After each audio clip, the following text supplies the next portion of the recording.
Inuulan ng batikos ang singer na si Julian San Jose dahil sa kanyang mala-concert na performance sa loob ng isang simbahan sa Occidental Mindoro. Narito ang report.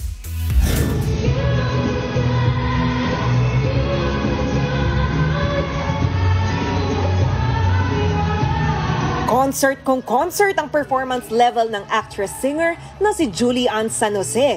Yun nga lang, ginawa niya ito sa harap mismo ng altar ng isang simbahan sa Mamburao, Occidental Mindoro.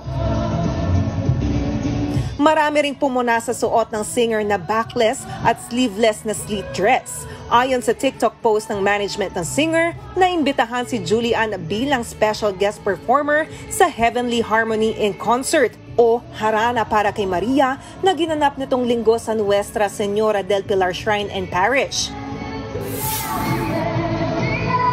Sa iba pang viral video, kinanta rin ni Julian ang Edge of Glory ng American singer na si Lady Gaga.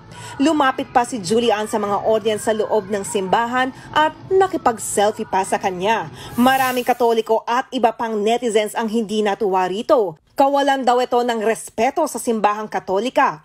May mga nanawagan na rin sa Catholic Bishops Conference of the Philippines o CBCP na gumawa ng nararapat na hakbang sa church concert ni Julian. Sa ngayon, wala pang pahayag dito ang CBCP. Pero meron din namang ilang nagtanggol sa ginawa ng singer. Hindi raw dapat si Julian ang sisihin kung di ang organizer.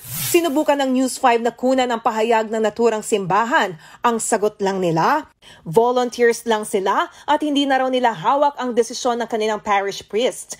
Base sa canon law ng simbahang Katolika, tanging worship o pagsamba at iba pang may kinalaman sa pagpapalaganap ng relihiyon ang pinapayagang aktibidad sa sagradong lugar gaya ng simbahan. Kaugnay ng balitang yan, naglabas ng statement ang management ni Julian San Jose.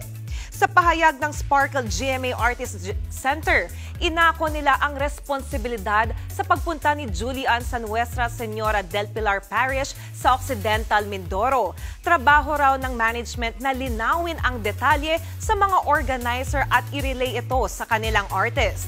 Ginawa lang daw ni Julian ang kanyang trabaho bilang isang tunay na professional.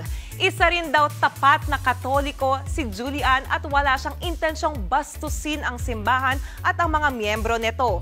Nagsorry din ang Sparkle sa mga na-offend sa nangyari at maging kay Julian. Umaasa raw silang matutuldukan na ang issue. Pangako ng Sparkle, mas magiging maingat na sila para masiguradong hindi na mauulit ang ganitong insidente.